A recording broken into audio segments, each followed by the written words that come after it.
today we're going to be looking at another Wesley So game, and he's playing against the U.S. Open winner. And I mean, no disrespect, I've spent some time with Timur, the Blindfold King. For you guys who don't know, Timur Gareyev, he's has the world record right now for playing the most blindfold games at the same time.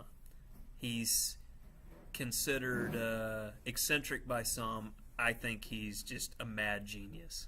Like to celebrate his U.S. Open win, which is like one of the biggest Open tournaments in the U.S., he did a photo shoot where he had jumped out of a plane, and that was the picture that they had on the cover of Chess Life.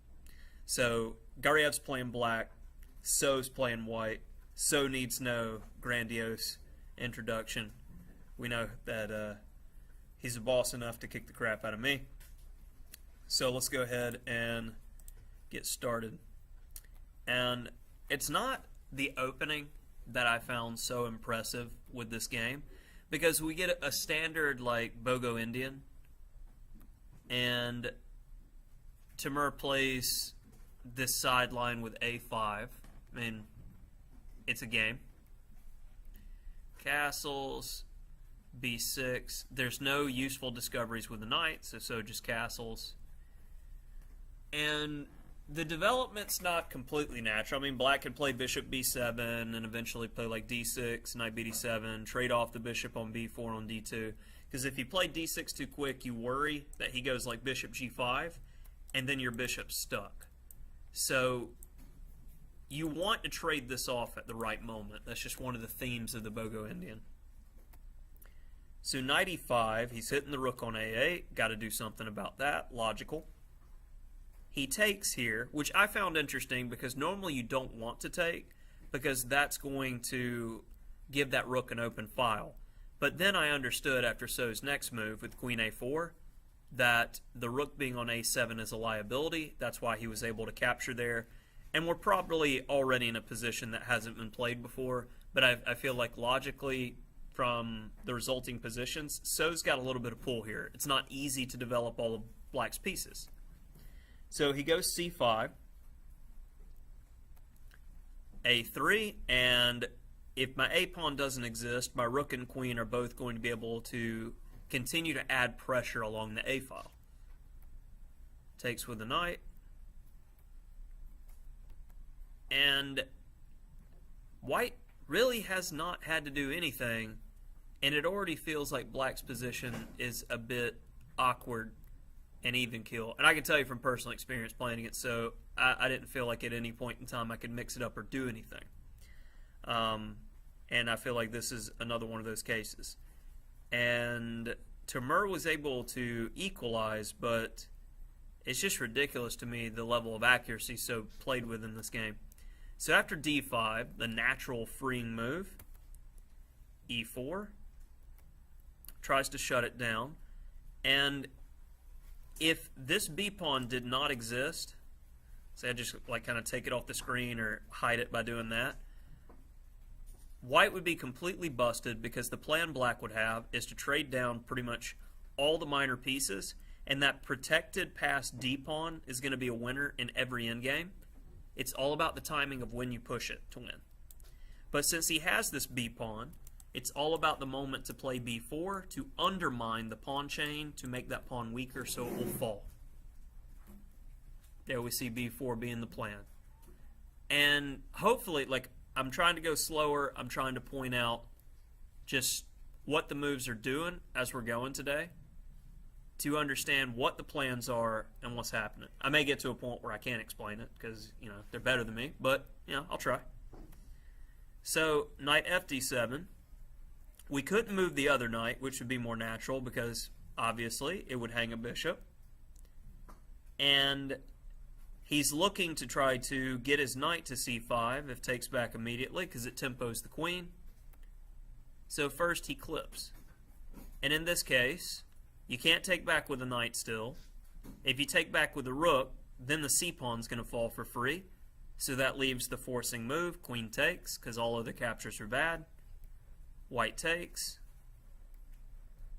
on c5, and before playing rook takes d4 because we get in such a hurry when we complete our plan that we fall into nonsense positions. He plays e5, which is an important move to stop black from playing e5 and supporting the pawn chain in a new way. Knight b3 is played anyway. We attack the guy. And it looks like black's getting a little something going here.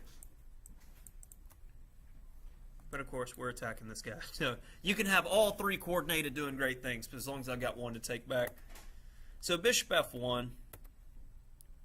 He coordinates his pieces, utilizing the pin. And we have this forcing sequence.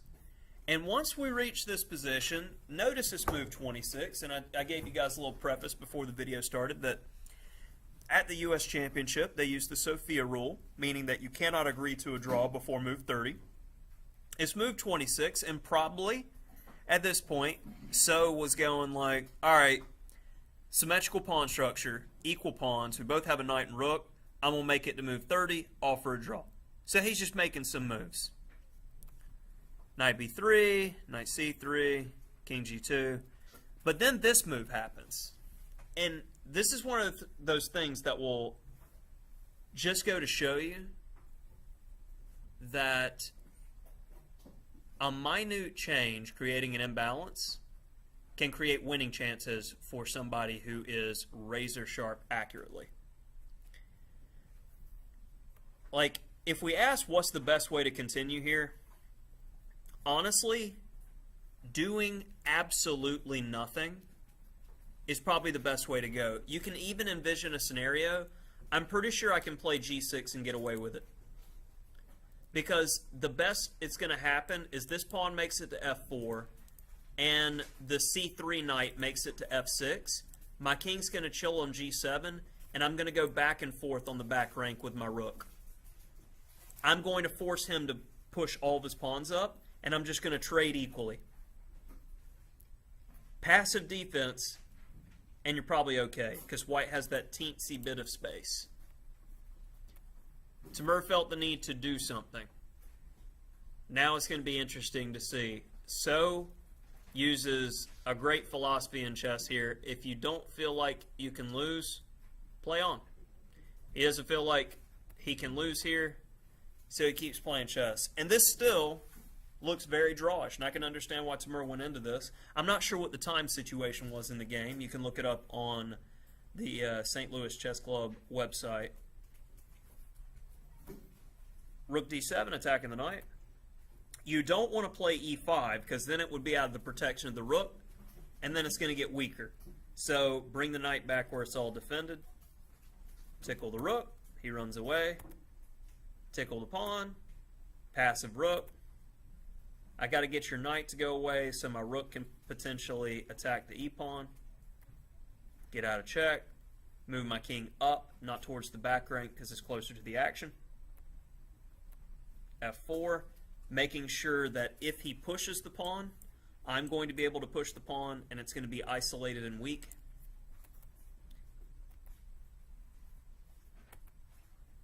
Making sure he's not too quick to push the kingside pawns. Using everybody harmoniously. Looking for potential perpetual check type stuff. Giving him a loof square, but he doesn't use it. Going after the weak e-pawn. The problem with taking is what?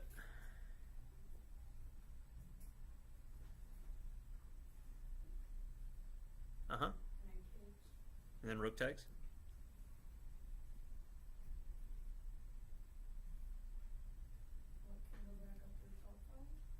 Rook can go back up to the top file. So it looks like if he takes, we can go into this, but this 3-2 rook and pawn in game is still very difficult to win. He plays knight e4 and then goes g5 instead. And it looks like black's still okay. But white just continues to needle and improve the position. And objectively, So could have won a pawn, but he felt that he had better winning chances with this position. Well, I mean, compare the knights. Black's knight's a donkey. White's knight is hitting a lot of key squares. And it looks like the H-pawn's falling, but we have just enough time for this type of move. And as we're looking at the game slowly and stuff, you don't see this type of stuff coming. It's a brilliant move.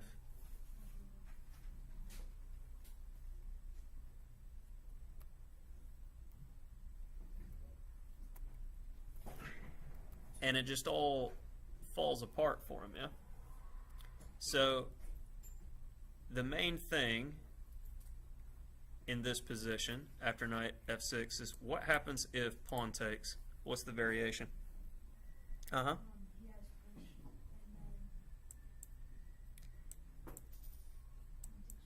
Yeah, and that's mate too, so that even adds insult to injury.